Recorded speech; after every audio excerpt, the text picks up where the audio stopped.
청취자님, 바다에서 한 10시간 정도 서핑을 한다고 한번 가정해 볼까요? 네, 1시간 좋죠. 1시간 내내 막 치열하게 파도랑 싸우고 바깥으로 딱 나왔을 때요. 실제로 보드 위에 서서 그 멋지게 파도를 탄 시간을 다 합쳐보면 고작 30초 남짓에 불과하거든요. 아, 30초만 진짜 많이 탄 거 아닌가요? 그렇죠. 근데 여기서 드는 의문이 그럼 도대체 나머지 59분 30초 동안 우리는 바다에서 뭘 하고 있었던 걸까요? 아마 끝없이 밀려오는 물의 저항, 그리고 아주 잔혹한 수학적 전쟁을 치르고 있었겠죠. 수학적 전쟁이요? 와, 표현 좋네요. 우리가 대개 서핑 대회 영상이나 매체 같은 걸 보면 화려하게 보드 위에서 도는 턴이나 에어리얼 같은 기술에만 엄청 열광하잖아요. 네, 맞아요. 그게 멋있으니까요. 근데 오늘 우리가 분석할 심층 탐구 자료들을 보면요. 서핑의 진짜 본질이 완전히 전혀 다른 곳에 있다고 말하고 있습니다. 바로 그 서핑의 90%를 차지하는 행위, 패들링이죠. 네, 맞습니다. 오늘 이 시간을 통해서 화려한 결과 이면에 숨겨진 아주 필수적인 기초 작업에 대해서 청취자 여러분도 깊은 아하 모먼트를 얻게 되실 거라고 생각합니다. 자, 본격적으로 파헤쳐 볼까요? 네, 좋습니다. 서핑을 조금이라도 해보신 분들이라면 이미 패들링이 얼마나 중요한지 몸으로 진짜 뼈저리게 알고 계실 거예요. 진짜 어깨가 부서질 것 같잖아요. 라인업으로 나가다가 막 포기하고 싶어지는 순간이 한두 번이 아니거든요. 그렇죠. 근데 오늘 자료들을 쭉 살펴보니까 저도 패들링을 그저 파도를 타기 위한 약간 사전 준비 운동 정도로만 생각했던 게 완전히 깨졌습니다. 어떤 점에서요? 패들링은 그저 물을 젓는 게 아니라 육지에서 우리가 걷거나 달리는 거랑 완전히 동일한 이동수단이라는 거죠. 걷거나 달리는 거다. 네, 바다 위에서 서퍼는 두 발로 걸을 수가 없잖아요. 그러니까 오직 팔이랑 상체, 코어만 이용해서 물을 젓는 행위가 유일한 이동 동력이 되는 거죠.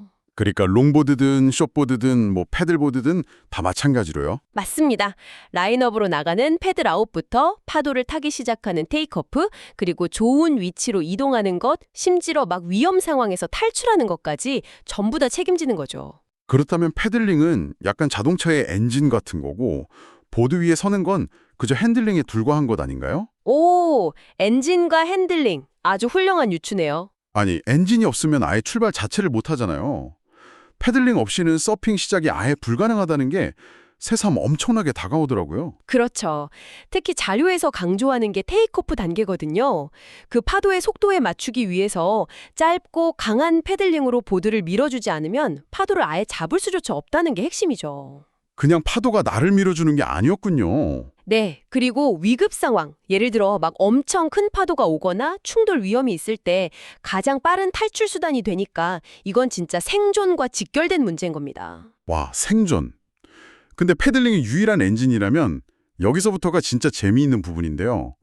이 엔진의 성능, 그러니까 패들링 실력이 서퍼의 운명을 어떻게 가르는지 보면 이게 완전 효율성이랑 생존의 문제더라고요. 여기서 정말 흥미로운 점은요, 그 패들링 속도가 엄청난 체력 소모의 차이를 만든다는 겁니다. 자료에 나온 그 수치 말씀이시죠? 네, 예를 들어서 라인업까지 나가는데 2분이 걸리는 서퍼가 있다고 가정해 볼게요. 2분이요? 네, 바다에서는 파도가 끊임없이 밀려오니까 이 서퍼는 2분 동안 육상의 허들처럼 밀려오는 부서지는 파도를 대략 24개에서 많게는 60개까지 정면으로 뚫고 나가야 해요. 와, 거대한 백색 거품 장벽을 60개나 치고 나가야 한다고요? 상상만 해도 숨이 차네요. 반면에 패들링 효율이 좋아서 1분 만에 돌파하는 서퍼는 어떨까요? 1분이면 절반이니까 고작 12개에서 30개 정도의 파도만 통과하면 된다는 거잖아요. 바로 그겁니다. 마주쳐야 하는 저항의 횟수가 뚝 떨어지는 거죠. 패들링이 느리면 계속 파도에 밀리고 뒤집히고 통제가 안 되거든요. 아니 근데 잠깐만요. 보통 서핑을 엄청난 근력 운동이라고 생각하잖아요. 근데 이 수치를 보면 이건 완전히 수학이고 약간 에너지 효율 게임 아니에요? 완벽하게 정확한 분석입니다. 다가오는 파도를 크고 작은 허들이라고 보면 엔진이 약할 때 생존 능력이 급격히 떨어지는 수치 싸움인 거죠. 그럼 답은 좀 직관적인 것 같은데요. 평소에 막 헬스장에서 어깨나 등 근육을 미친 듯이 키워가지고 물에 들어가자마자 100m 달리기 선수처럼 전력 질주로 패들링을 막 하면 되는 거 아닙니까? 그게 많은 분들이 범하는 가장 치명적인 오류입니다. 아닌가요? 만약에 그렇게 근력에만 의존해서 풀파워로 물을 내리친다면 아마 10분도 안 돼서 어깨에 젖산이 꽉 차가지고 보드 위에 뻗어버리실걸요? 물속에서는 처음부터 풀파워를 내면 안 되는군요. 네. 물은 공기보다 밀도가 800배나 높아요. 정지에 있는 보드를 갑자기 엄청난 힘으로 움직이려고 하면 물의 정지 마찰력 때문에 힘의 대부분이 물보라를 일으키는데 낭비되고 정작 보드는 앞으로 안 나갑니다. 아, 듣고 보니까 그 오르막길에서 자전거 타는 거랑 비슷한 원리네요. 오, 어떻게 비슷하죠? 경사가 막 심해지기 전에 미리 평지에서부터 부드럽게 페달을 밟아서 관성을 만들어 놔야지 오르막 중간에서 멈춘 상태로 갑자기 허벅지 터져라 밟으면 자전거 헛바퀴만 막 돌잖아요? 와, 기가 막힌 비유입니다. 기어를 일단부터 부드럽게 올려야 한다는 거죠. 그래서 에너지를 아끼고 생존하자면 힘으로만 밀어붙이는 게 아니라 기술적으로 완성해야 한다는 거군요. 맞습니다. 이 지점에서 중요한 질문이 생기는데요. 그럼 어떻게 그 저항, 즉 드래그를 최소화할 것인가 하는 구체적인 방법론으로 넘어가야 합니다. 그 방법론 중에 첫 번째가 바로 자세잖아요.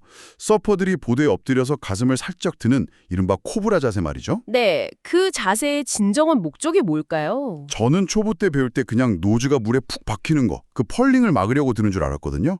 아, 시야 확보도 하고요. 물론 그것도 맞지만 물리적 관점에서 보면 물의 저항을 최소화하는 최적의 무게중심을 찾는 겁니다. 아, 무게중심이요? 상체를 너무 많이 들어서 보드 앞부분이 물 밖으로 붕 떼면 보드 뒷부분이 가라앉으면서 마치 쟁기로 밭을 갈듯이 물을 밀고 나가게 돼요.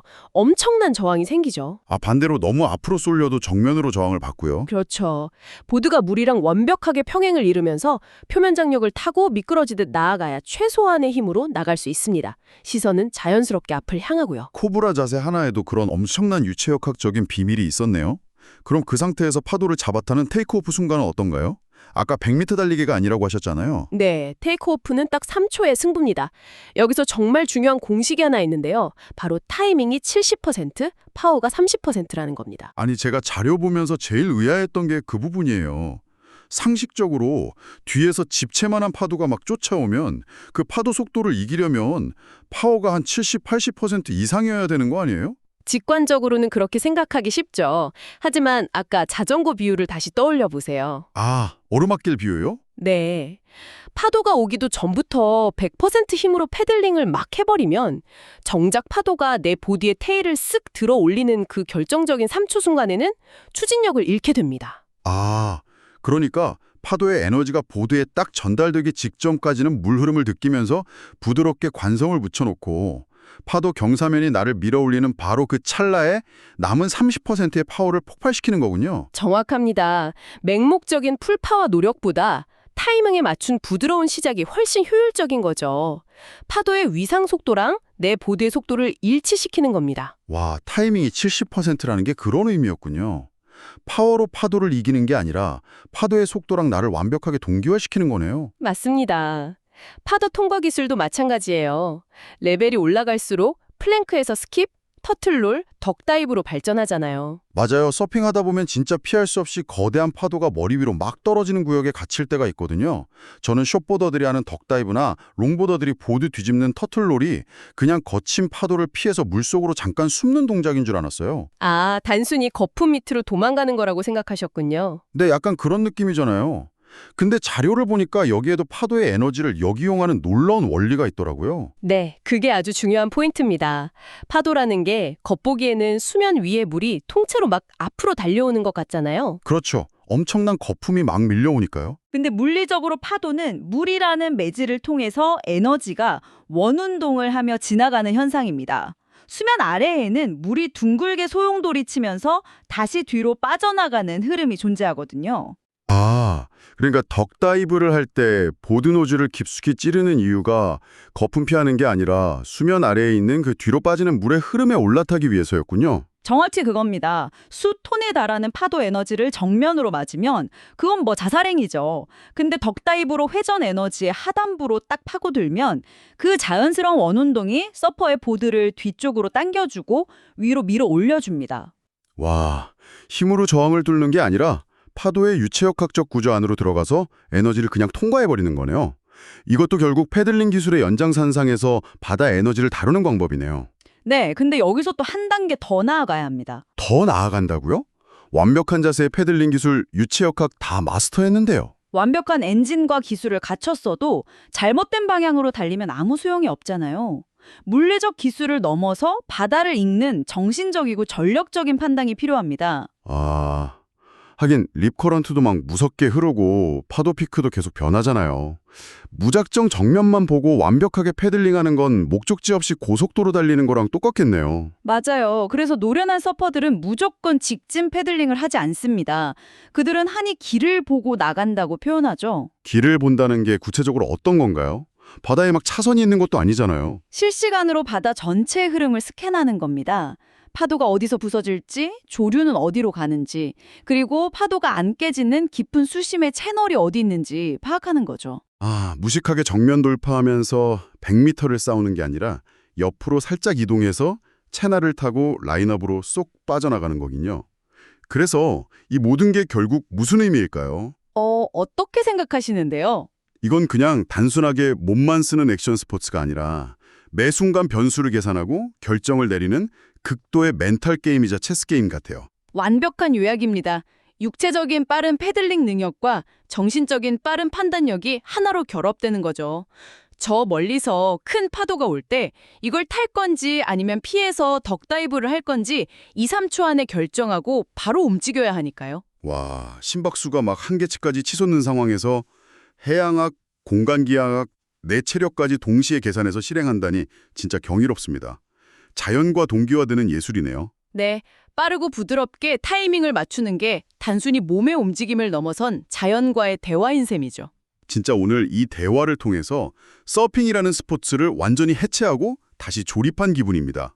패들링이 서핑의 90%라는 게 이제야 완벽히 이해가 돼요. 겉으로 드러나는 화려한 순간은 보이지 않는 곳에서 저항을 뚫고 나아가는 그 부드럽고 정확한 패들링 덕분이라는 걸 알 수 있죠. 맞습니다. 수면 아래에서 치열하게 유체역학과 싸운 59분 30초의 고단한 패들링이 있어서 그 눈부신 30초의 자유가 있는 거네요. 네, 그게 이번 심층 탐구 자료가 주는 가장 핵심적인 통찰 같습니다. 오늘 심층 탐구를 마치면서 청취자님들께 좀 도발적이고 흥미로운 화두를 하나 던져드리고 싶어요. 어떤 화두죠? 최근에 서핑 산업에서 전동 모터가 달린 E-포일 보드나 스위치만 누르면 똑같은 파도를 만들어내는 웨이브 파크가 엄청 대중화되고 있잖아요. 그렇죠. 엄청 많이 생겼죠. 기술이 발전하면서 우리가 그토록 고통스러워했던 물의 저항, 그리고 패들링이라는 엔진을 기계가 완전히 대체해버리고 있는 거거든요. 네, 패들링 없이도 파도를 탈 수 있게 된 시대죠. 그래서 청취자 여러분, 만약에 우리가 물과의 치열한 마찰도 겪지 않고 숨이 턱끝까지 차오르는 그 패들링의 고통을 기술로 싹 지워버린 채로 그냥 보드 위에서 매끄럽게 미끄러지기만 한다면 과연 그걸 서핑이라고 부를 수 있을까요? 정말 깊이 생각해 볼 만한 질문이네요. 어쩌면 서퍼들이 극복하려고 했던 그 저항의 과정, 자연과 주파수를 맞춰가던 그 고단한 패들링 자체가 서핑의 진짜 영혼이 아니었을까 싶습니다. 저도 전적으로 동의합니다. 청취자님의 삶에서도 여러분만의 파도를 잡기 위해 지금 당장 묵묵히 저어야 할 패들링은 과연 무엇일까요? 혹시 우리는 패들링도 하지 않은 채 완벽한 파도만 오기를 기다리고 있는 건 아닐지 한번 사유해 보시길 바랍니다. 오늘 심층 탐구는 여기서 마치겠습니다. 함께해 주셔서 감사합니다.